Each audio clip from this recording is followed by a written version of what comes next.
Assalamualaikum warahmatullahi wabarakatuh. Saya atas nama Zawardani dari kelas PID. Pada kesempatan kali ini saya akan menjelaskan mengenai model-model sistem politik. Jadi silahkan teman-teman simak baik-baik pada penjelasan kali ini. Sistem politik merupakan seperangkat lembaga, aturan, dan proses yang mengatur bagaimana kekuasaan diperoleh, dijalankan, serta diawasi dalam suatu negara. Melalui sistem politik, keputusan yang menyangkut kepentingan publik dibuat dan dilaksanakan. Setiap negara memiliki model sistem politik yang berbeda-beda, tergantung pada sejarah, ideologi, budaya, dan kondisi sosial masyarakatnya. Pada pembahasan kali ini, kita akan membahas beberapa model utama sistem politik yang banyak diterapkan di berbagai negara di dunia. Yang pertama, sistem politik demokrasi.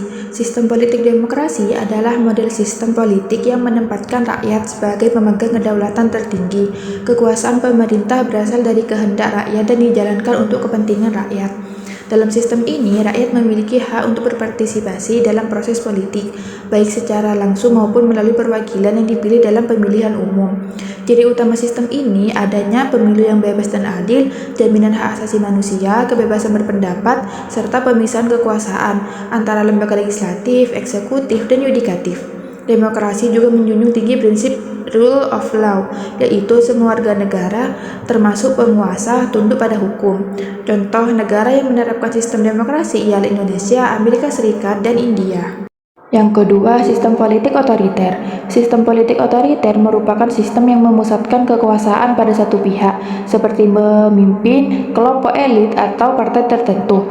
Dalam sistem ini, partisipasi politik rakyat sangat dibatasi dan kebebasan berpendapat seringkali dikontrol secara ketat oleh negara. Pemerintah dalam sistem otoriter cenderung mengutamakan stabilitas dan kepatuhan. Meskipun harus mengorbankan kebebasan sipil, media massa biasanya berada di bawah pengawasan negara, dan oposisi politik sulit berkembang. Meskipun sistem ini dinilai efektif dalam pengambilan keputusan yang cepat, namun sering dikritik karena berpotensi melanggar hak asasi manusia. Contoh negara dengan ciri otoriter ini dapat ditemukan pada beberapa negara yang menerapkan pemerintahan militer atau kepemimpinan tunggal yang dominan. Yang ketiga, sistem politik totaliter. Sistem politik totaliter merupakan bentuk paling ekstrim dari sistem kekuasaan terpusat. Dalam sistem ini, negara mengontrol hampir seluruh aspek kehidupan masyarakat, mulai dari politik, ekonomi, pendidikan, hingga kehidupan pribadi warga negara. Ciri utama sistem ini ialah adanya ideologi resmi negara, satu partai politik, serta penggunaan propaganda dan aparat keamanan untuk mempertahankan kekuasaan. Kritik terhadap pemerintah dianggap sebagai ancaman negara. Sistem ini tidak memberi ruang bagi kebebasan individu maupun oposisi politik.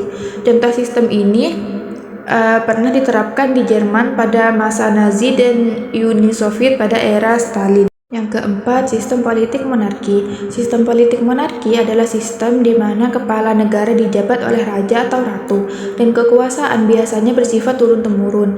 Monarki terbagi menjadi dua bentuk utama, yaitu monarki absolut dan monarki konstitusional. Dalam monarki absolut, raja memiliki kekuasaan penuh dalam pemerintahan, seperti yang pernah ada di Arab Saudi. Sementara itu, dalam monarki konstitusional, kekuasaan raja dibatasi oleh konstitusi dan pemerintahan dijalankan oleh parlemen dan perdana menteri, seperti di Inggris dan Jepang. Sistem monarki sering dipertahankan sebagai simbol persatuan dan identitas nasional. Yang terakhir yaitu sistem politik sosialis dan komunis. Sistem politik sosialis dan komunis menekankan kesetaraan sosial dan ekonomi serta peran besar negara dalam mengelola sumber daya. Dalam sistem ini, alat-alat produksi dikuasai oleh negara dan diarahkan untuk kepentingan bersama, bukan kepentingan individu. Sistem politik komunis biasanya menerapkan satu partai politik dan membatasi oposisi. Pemerintah berperan besar dalam mengatur kehidupan ekonomi dan politik masyarakat. Contoh negara yang masih menganut sistem ini adalah Tiongkok, Kuba, dan Korea Utara, meskipun penerapannya mengalami penyesuaian dengan perkembangan zaman. Jadi, setiap model sistem politik memiliki kelebihan dan kelemahannya masing-masing. Tidak ada satu sistem politik yang sepenuhnya sempurna karena keberhasilan suatu sistem sangat bergantung pada budaya politik, kesadaran masyarakat, serta kualitas kepemimpinan suatu negara. Dengan memahami berbagai model sistem politik, kita dapat lebih kritis dalam menilai praktik politik di sekitar kita dan menjadi warga negara yang aktif serta bertanggung jawab. Sekian dari saya. Wassalamualaikum warahmatullahi wabarakatuh.